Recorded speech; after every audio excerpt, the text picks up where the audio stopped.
Brought to you from Melbourne, Australia, this is the Badminton Podcast, a community for badminton players by badminton players, where we talk badminton, celebrate local heroes, interview players from all walks of life, and push you to grow as a player and a person. Introducing your hosts, Jeff and Henry. Welcome to the Badminton Podcast. I'm Henry. And I'm Jeff. We're the co-founders of Volant Wear, and we're here because we love badminton. Thanks for joining us for episode 10. Today, I have a very exciting guest on for the second time. He is the one and only Jeff Tho, my co-founder of Volant Wear, as well as one of my dearest friends. His badminton accomplishments include being the former #1 Australian men's singles player, having competed in 2 Commonwealth Games, the Thomas Cup Finals, Sudirman Cup, and World Championships. Beyond badminton and Volant, he is an experienced dentist, demonstrator at the University of Melbourne, a dental business coach, and he also used to own his own dental practice as well. Talk about a list of achievements. Jeff, I'm very much looking forward to our chat today. Thanks, Henry. I'm looking forward to it as well. Jeff, let's dive right in. You've got so many badminton achievements, but I'm sure our audience is actually wondering some key things about you. I guess the first thing that they probably would want to know is, when did you start playing badminton and how did you get involved? I started playing badminton when I was about 8 or 9 years old, I believe.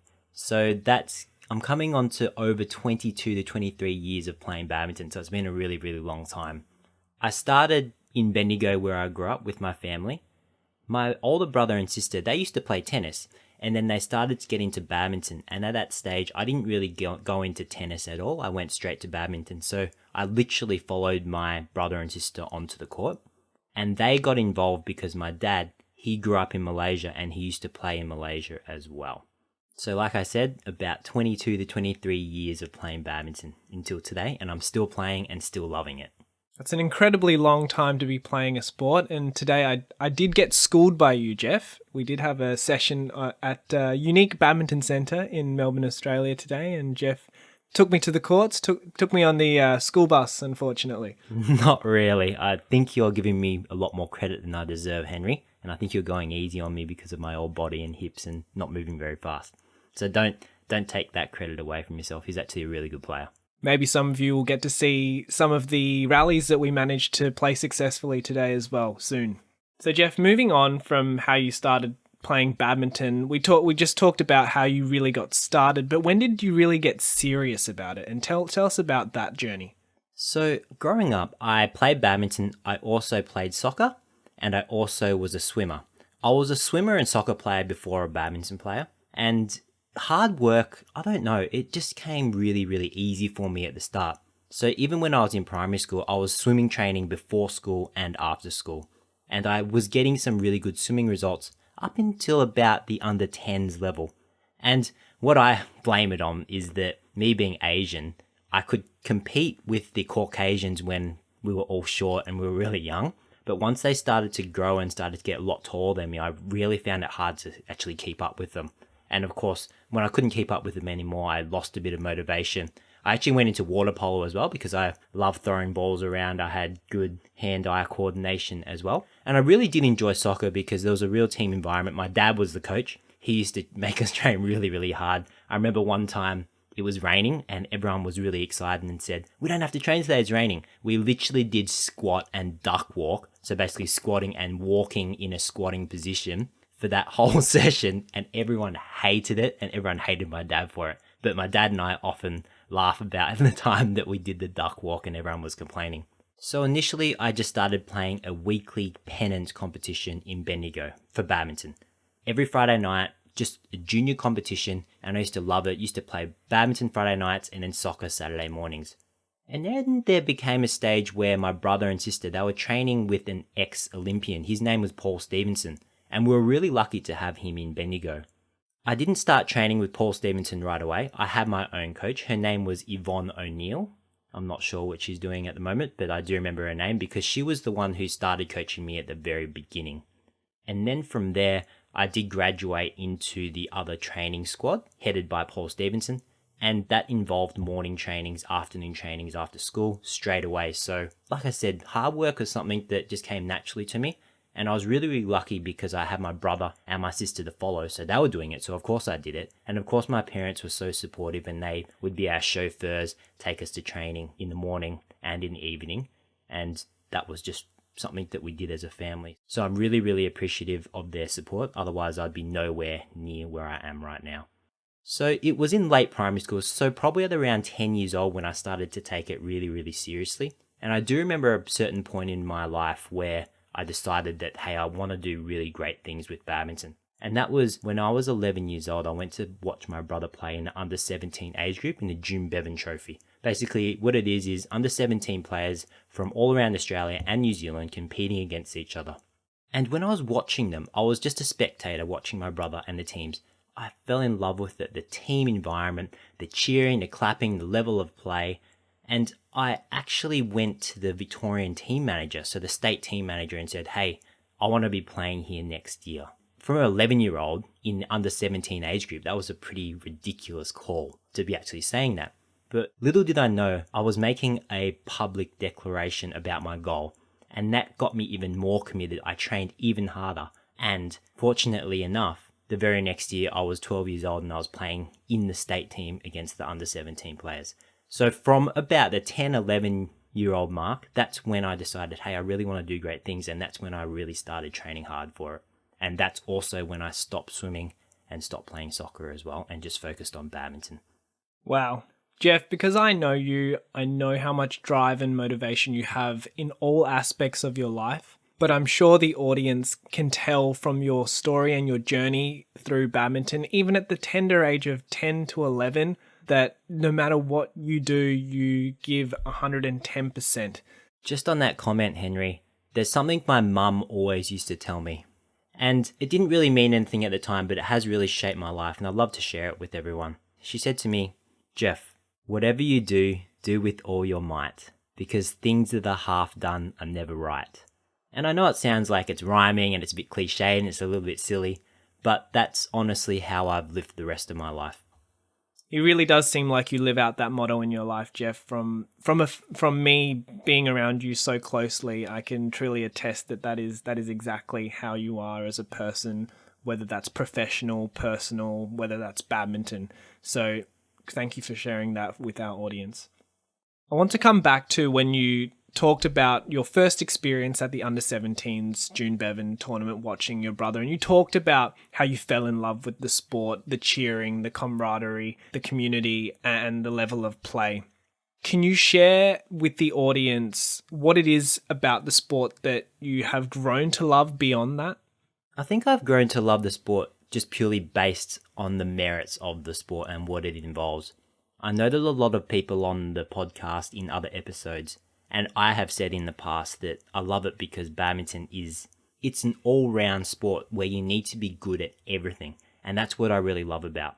You need to be extremely skillful. You can see some players that are so fit, so strong, so powerful, but they don't have the right technique, or they're not as skilled and they're not as good as the other players. But you can't just rely on that. You can't rely just purely on talent or technical prowess. You have to be physically fit, so you have to be able to play for long enough. You have to be fast on the court. You have to change directions really quickly. You have to be powerful. You have to jump. You have to leap. You have to bound. And the whole thing of it is just so magical, to be absolutely honest. It's awesome. When I watch the top players play, especially live, I just think, well, these guys and these girls are absolutely incredible because they are so good at what they do. So I think it's just the whole game in general that I really love. And there's one thing that I really do love, and that's the sound the shuttle makes on the strings when the racket is strung at a high tension. That high-pitched pinging sound, I absolutely love the sound of that. And then when a thunderous smash gets laid down, just the sound that makes, the crack of the whip that sound is, it's just awesome. I can just imagine podcast listeners right now thinking of that exact noise, because when you describe that to me, Jeff, I'm just like, yes, that crisp noise that when you're just outside the stadium and you can start hearing it, it really ignites you. It really makes you just want to step on court and just play immediately. Anyway, moving on, I want to ask how often, I mean, I know how often you play these days, but I'm sure it'd be interesting for the audience to know where you play, so maybe they could get in touch with you, get in contact with you, and how often you play these days. So at the moment, I'm usually playing at least once a week, and that's me actually on court playing. Trying to keep up with the singles players these days is tricky. When I look back, sometimes I think, how did I cover that court? Because now the court seems extremely big, and that's also because I don't train that much, and I had a hip surgery as well, so I had a few things going on. But at the moment, I am playing on court like that at least once a week, and then I am doing some training sessions. So I am actually helping with the Australian national team at the moment in their training sessions. So I'd say I'm on court at least 2 to 3 times a week at the moment, and that involves actually playing and training. But I'm one of the coaches that I'm never sitting still.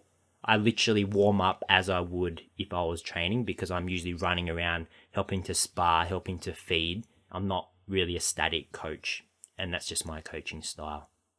Okay, Jeff. So stepping back in time a little bit again, we'll move beyond your childhood 10 to 11-year-old stage, and tell me a bit about your achievements and what you feel is the biggest achievement or most enjoyable time that you've had as a badminton player. We all know your achievements now from my description of you earlier, but yeah, what did you find the most enjoyable or consider as your biggest achievement in badminton? I think the biggest, well, maybe not the biggest in terms of the result or how it looks on the outside, but the most memorable and most meaningful experience for me in badminton was when I was a junior. And it was when I was selected to represent Australia at the Youth Commonwealth Games. The Youth Commonwealth Games is basically an under 19 age group, and I was selected to represent Australia when I was 15. I think it was mainly just the experience of being part of a team, wearing the green and gold, and just representing my country. That was the biggest thing, because that was the first time I had represented Australia in that way. I'd represented Australia previously at smaller tournaments and things like that, but to be part of the Youth Commonwealth Games and play against so many different countries, that was really, really special to me. And when you look back at all your achievements and being a part of something like the Youth Commonwealth Games, is there anything that you've brought through into your adult years that you've learnt through badminton and your success in badminton? Has it taught you anything that has stayed with you until this very day? Literally everything. Tell me more. I could spend hours talking about every single thing that badminton has done for me in my whole life. If I was going to summarize, I think the first one, and I've touched on this already, is hard work. Hard work was something that I really enjoyed doing. I might be one of the weird ones, but I used to go to training and think, I can't wait until I'm absolutely smashed and exhausted and so tired after this session. So I'd walk into the hall and I knew it would be a physical session. And then I would say to myself, when I walk out of here, I can't wait to be absolutely knackered and tired. That's how much I really enjoyed doing hard work. And that's how I feel now. It is a double-edged sword though, because now I often am very harsh on myself if I don't have a productive day. So even if it's not training or physical, if it's in terms of doing work or studying or anything like that, if I don't have a really productive day, I often get a little bit annoyed with myself. So I think hard work and discipline is what I've built through badminton, and that's carried through in all my life. The second part of it is the teamwork. And I know it's very cliched also just to say, hey, work well as a team. But until you're in a really high performing team and the stakes are really high, you don't really appreciate how important the team is around you and just your support network. So I think having that relationship with the people around you has really helped me build connections in my work and my career and my academics as well. And finally, it's taught me to dream big and to go for your goals. I know that every single podcast and motivational video is going to say, hey, dream big, go for your goals. But it's so true, because without having those goals set when I was younger to achieve things, to represent my country, to be the best in Australia, if I didn't have those things, I'm sure I wouldn't have achieved them. And that just carried out through my life, where at the moment I always have goals set, I always have aspirations. And look, of course, belief is a big thing. It's not that easy to believe that you're going to hit goals, but it is about just the steps that you take along the way. As long as you've got the goal in mind, and you're doing the things that you need to do on that day to take the next step or progress towards it, I think that's the key. Jeff, I won't speak for the audience, but when you talk about enjoying the hard work and feeling smashed after a massive session of badminton training, to be honest, I can just imagine how painful that experience would be, and I would really not appreciate it. Even though I value hard work, if I think about training and training in that way, it's just not something that I personally would enjoy, but I still see the value of doing it, so I would do it anyway. But the fact that you actually enjoy that experience is something completely hard for me to comprehend, to be honest. I think it does come back to the saying or the motto that progress is happiness. I think that's what I also live my life by. So trying to be productive every day, trying to make progress, that's what really brings me happiness and brings me fulfillment. It's when I feel stagnant, I'm not getting anything done, and I'm not improving myself or getting anywhere, that's when I start to not feel so good about myself. But as long as there's a little bit of progress here and there, that's what really brings me that happiness. I think that's really great advice, and I'm sure that has carried you through to producing a lot of the achievements you have had in life. I want to move on a little bit because I'm sure the people in the audience would really want to know how you actually go about achieving all these goals that I've listed earlier, and certainly there's more that I haven't spoken about. I'm sure our podcast listeners would be very interested in how you manage to set and hit goals as quickly as you have. Because if I think about being 10 to 11 years old, me personally wouldn't be blaming myself for not being as competitive in swimming at that age, but you did. And I'm curious as to how the audience and myself can go about setting and hitting goals. Henry, that's a really interesting question because I was forced to think about this last year. I was forced to think about all the things that I did so that I could basically document it, put it into steps, and have someone else carry out those steps to see whether they can get the success or achieve the things that they want to achieve. Now, I'm not going to take credit for all of these steps because these are steps that I learnt in my past from badminton coaches, strength and conditioning coaches, life coaches, psychologists, everyone like that. So none of this is mine. What I've done is I've taken all of the material that I've consumed, books, podcasts, audio tapes, speaking to people, motivational speakers, etc., and I've kind of formulated in my head how I did things. And what I found was I was actually doing things that other people were teaching, but I was just doing it naturally because I thought that's what I should do. And little did I know when I did the research, those things that I was doing were actually in some people's systems in how they're hitting goals and how they're teaching people how to set and hit their goals as well.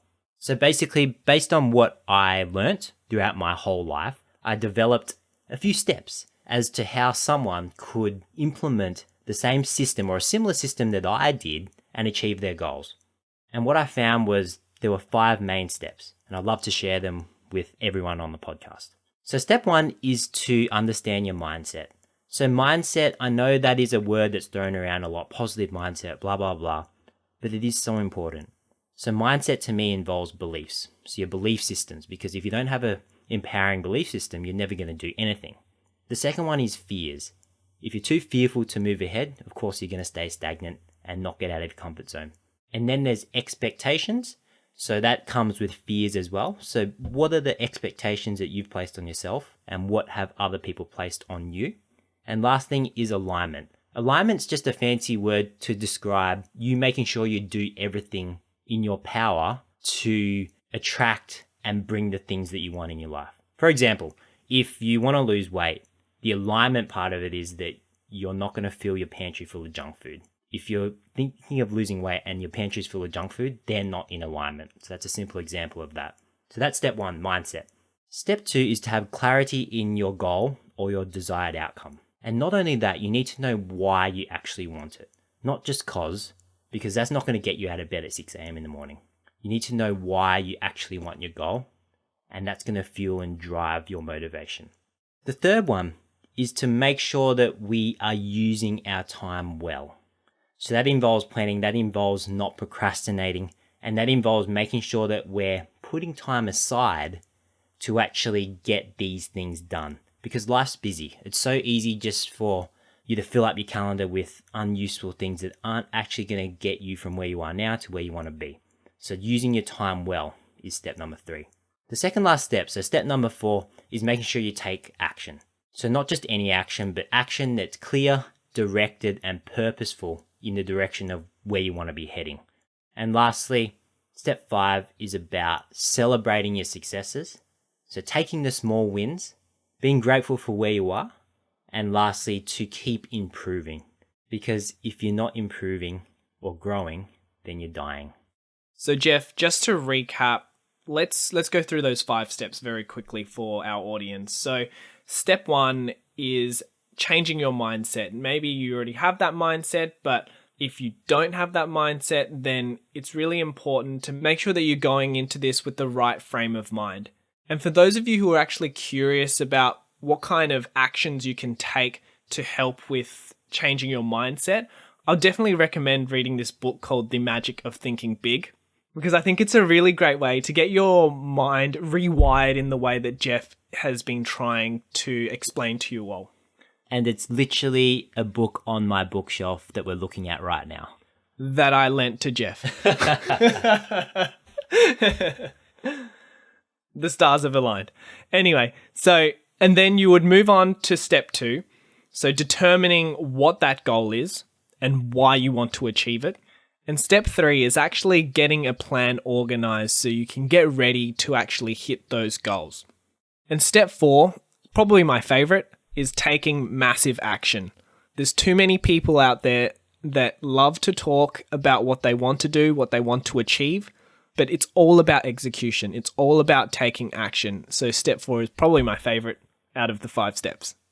And finally, step 5, stop and smell the roses, right? It's really important that when you're trying to achieve something big and lofty, that when you do get those small wins, even if they don't feel like wins to you, you need to look at it from a different perspective. Look at where you were and where you are now, and notice that even the small wins should be celebrated as well, because it's really important to enjoy the journey. And as Jeff said, progress is happiness. So it's important to really be grateful about the progress that you've had as well. But Jeff, I want to hone in on one of the more actionable steps, because I want our audience to be able to take this information and actually take some action. So I want to get a bit deeper on step number 2, which is actually figuring out what your goal is and why you want to achieve it.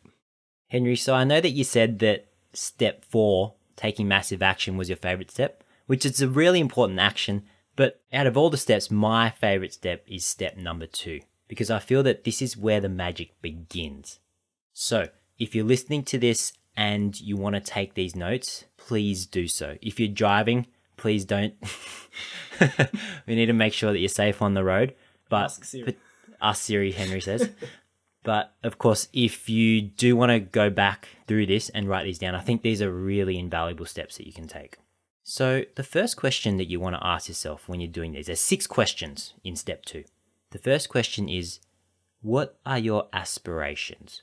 So aspirations to me are a little bit bigger than goals. So goals is like, I want to achieve this, I want to hit this.